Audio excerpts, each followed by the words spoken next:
Simple recipes with गौरीमध्ये सर्वांचे मनापासून स्वागत. आज आपण आपल्या लाडक्या गणपती बाप्पासाठी घरच्या घरी फक्त 2 साहित्यांमध्ये पेढे कसे बनवायचे आणि त्याचे प्रकार हेही दाखवणार आहोत. त्यासाठी मी इथे अमूलचा हा खोया किंवा मावा हा मी घेतलेला आहे. हा ऑनलाईन अगदी सहज उपलब्ध होतो. 200 ग्रॅमचं हे पॅकेट 90 का 92 रुपयाला मिळते. तर हा खोया फ्रीजमध्ये ठेवलेला असतो, त्यामुळे हा खूप घट्ट आहे. तर याचे तुकडे करून मी एका बाउलमध्ये मोजून घेणार आहे. अगदी 2 साहित्यांमध्ये हा बनतो.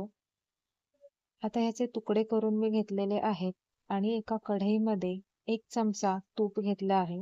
ह्याहून जास्त तूप अजिबात घेऊ नका. जसा आपण मावा परततो तसं त्याला तूप सुटत जाते. आता यामध्ये हा सगळा मावा ओतून घेतला आहे आणि गॅस एकदम मंद ठेवून पूर्ण प्रोसिजर करायची आहे. 7 ते 8 मिनिटांमध्ये हा मावा भाजून तयार होतो. तो पूर्ण वेळ गॅस आपल्याला एकदम स्लो ठेवायचा आहे. अजिबात गॅसची फ्लेम मोठी करायची नाहीये. एकसारखं ढवळत राहायचं आहे, नाहीतर मावा हा खाली लागून करपू शकतो. मावा करपू नये म्हणून तो सतत एकसारखा परतून घ्यायचा आहे. 4 ते 5 मिनिटानंतर तुम्ही बघू शकता हा कढई सोडायला सुरुवात झालेली आहे. बरोबर 8व्या मिनिटाला हा पूर्णपणे भाजून तयार झालेला आहे. थोडासा बोटांवरती घेऊन आपण चेक करूयात. तर हा व्यवस्थित अगदी वळला जातो आहे. अजिबात हाताला कुठे चिटकत नाहीये. म्हणजे हा मावा छान आता भाजला गेलेला आहे. याहून जास्त याला भाजायचे नाहीये. गॅस आता मी बंद करून घेणार आहे आणि हा मावा एका मोठ्या ताटामध्ये काढून घ्यायचा आहे. 10 ते 15 मिनिटं याला फॅन खाली सतत एकसारखे हलवून पूर्ण थंड करून घ्यायचा आहे. अजिबात गरम किंवा कोमट हा ठेवायचा नाहीये, कारण आपल्याला यामध्ये पिठी साखर घालायची आहे. जर मावा कोमट किंवा गरम राहिला तर साखर घातल्यावरती ती विरघळायला सुरुवात होईल आणि पुन्हा हा मावा सैल होईल, त्याला पाणी सुटेल आणि त्याचे पेढे आपल्याला बनवता येणार नाहीत. त्यामुळे घाई अजिबात करायची नाहीये. पूर्ण मावा थंड करून घ्यायचा आहे. 10 ते 15 मिनिटांनी हा पूर्ण थंड झालेला आहे. आता यामध्ये ज्या वाडग्याने मी मावा मोजला होता, त्याच वाडग्याने अर्ध्यापेक्षा कमी पिठी साखर घेतली आहे.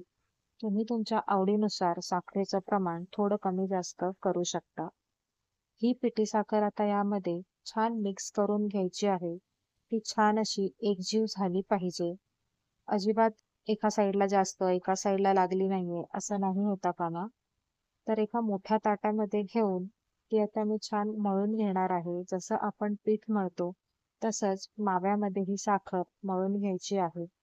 मी इथे फक्त साखर आणि मावा असेच प्लेन पेढे बनवत आहे. तुम्हाला जर वेलची पावडर घालायची असेल, तर ती तुम्ही घालू शकता. इतर कुठल्या फ्लेवरचे पेढे बनवायचे असतील, ते सुद्धा तुम्ही बनवू शकता. जसे की केशर, गुलकंद, चॉकलेट पेढे, ड्रायफ्रुट्स पेढे, हे बरेच पेढे तुम्ही पाहिजे त्या फ्लेवरमध्ये बनवू शकता. बाहेरून विकत आणायची काही गरजच पडत नाही. एवढे सुंदर पेढे हे तयार होतात.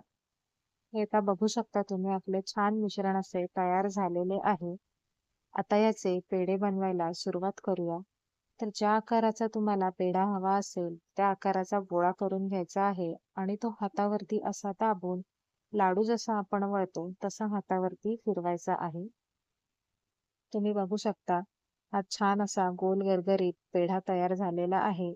आता जसे धारवाडचे पेढे असतात वरतून पिठी साखर लावलेले, तसा तुम्हाला हा एक पेढा मी करून दाखवते. पेढा तयार करून झाला की तो असा पिठी साखरेमध्ये घोळवायचा आहे. पण जर तुम्हाला असे पेढे बनवायचे असतील तर माव्यामध्ये साखर थोडी कमी वापरायची आहे, कारण वरतून हे साखरेत असे घोळवले जाणार आहे. तर झाली ही एक पद्धत. आता आपण दुसऱ्या पद्धतीचा एक बघूया बनवून. आता मी तुम्हाला मोदक कसे बनवायचे, या पेढ्याचे मोदकाचा शेप कसा द्यायचा ते दाखवते आहे. सेम प्रोसिजर करायची आहे, पण फक्त त्याला मोदकाचा शेप आपल्याला द्यायचा आहे.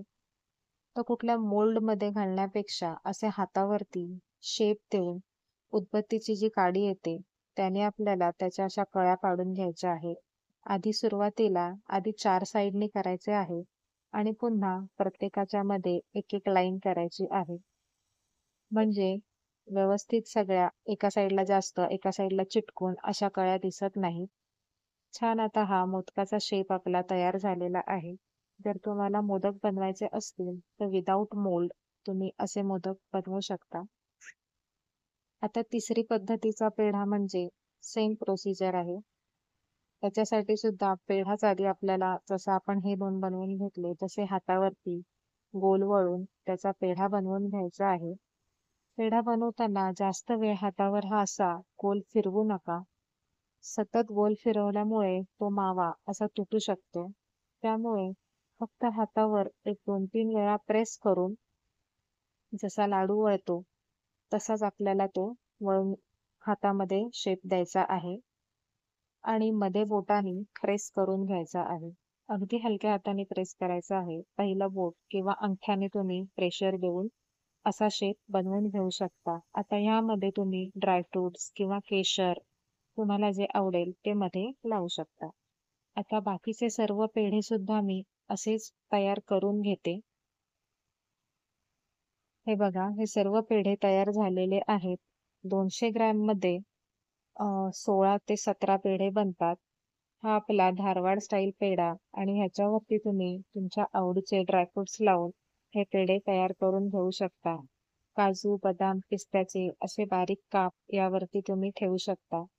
केशर लावू शकता. या मोदकाला मी केशरच्या काड्या लावलेल्या आहेत. एक पेढा तोडून दाखवते. आतमधून किती सॉफ्ट तयार होतो. अगदी प्युअर माव्याचे पेढे हे तयार होतात. बाहेरून गणपतीच्या वेळांमध्ये खूप डुप्लिकेट मावा मिळतो. त्यामुळे शक्यतो घरी हा गणपती बाप्पासाठी प्रसाद नक्की करून बघा. खूप सुंदर तयार होतात. चवीलाही खूप अप्रतिम लागतात. तर आजची रेसिपी कशी वाटली हे कमेंट करून नक्की कळवा. आवडली असेल तर ज्यांच्याकडे गणपती बाप्पा येतात त्या सगळ्यांना ही रेसिपी शेअर करा.